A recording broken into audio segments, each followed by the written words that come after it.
Welcome to Room 217 News, your place to find out everything that's going on in our school and in our classroom this week. We had another very successful week learning in person in the classroom this week. We had a really fun week seeing all the different costumes that Mr. Todd was going to wear to school for Halloween. So you can see those pictures at the end of the broadcast in the Pictures of the Week segment. Just a reminder that Tuesday this week, November the 3rd, will be a teacher work day. That is because there are many different schools in our district that are being used for polling sites. So please be sure to get out and vote if you haven't already.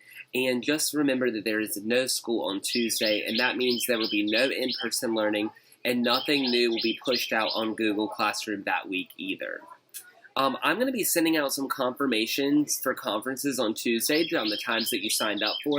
You can be looking for that tomorrow. If you haven't signed up yet, you are more than welcome to look at the Doodle sign up that I'm going to attach to this message to be sure to sign up for a time either Tuesday or Wednesday to meet with me. And please remember that I do need to meet with all parents because this is a Title I parent conference where we're going to be sharing some pivotal information to our school and our classroom. Without further ado, let's head over to the Superhero of the Week wheel, where we will see who this week's Superhero of the Week is.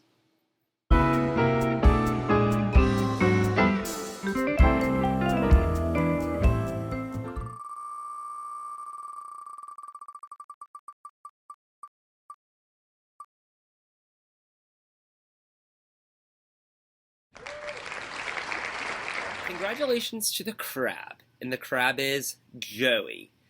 Joey has done such a great job transitioning back into the classroom while still remaining active online and getting all of his assignments done.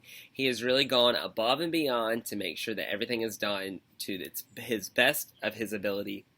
It has just really done a fantastic job.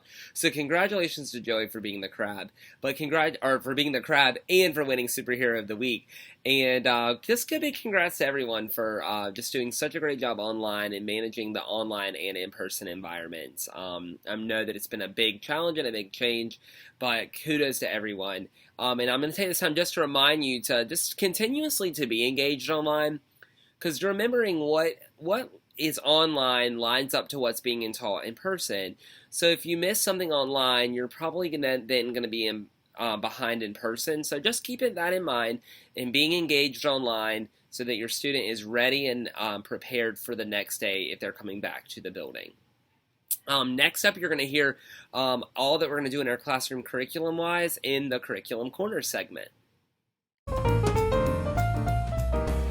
Welcome to Curriculum Corner. This is where I am going over all of the curriculum that's actually going to be covered in the classroom with you. You will see the standard appear on the side of the screen along with what is covered within that standard.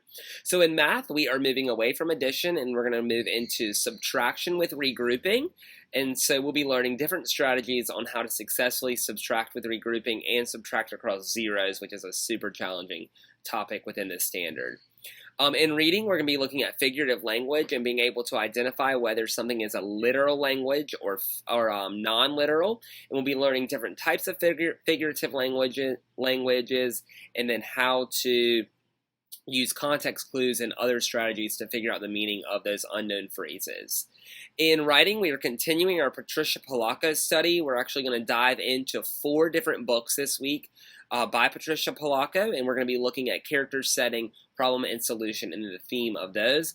And then in social studies, we're continuing our citizens and government unit, and we're going to be looking at elections and voting this week. So we're going to be looking at the voting process and the election process and what candidates must do in order to become appealing to voters and what voters must do in order to elect a candidate as into office.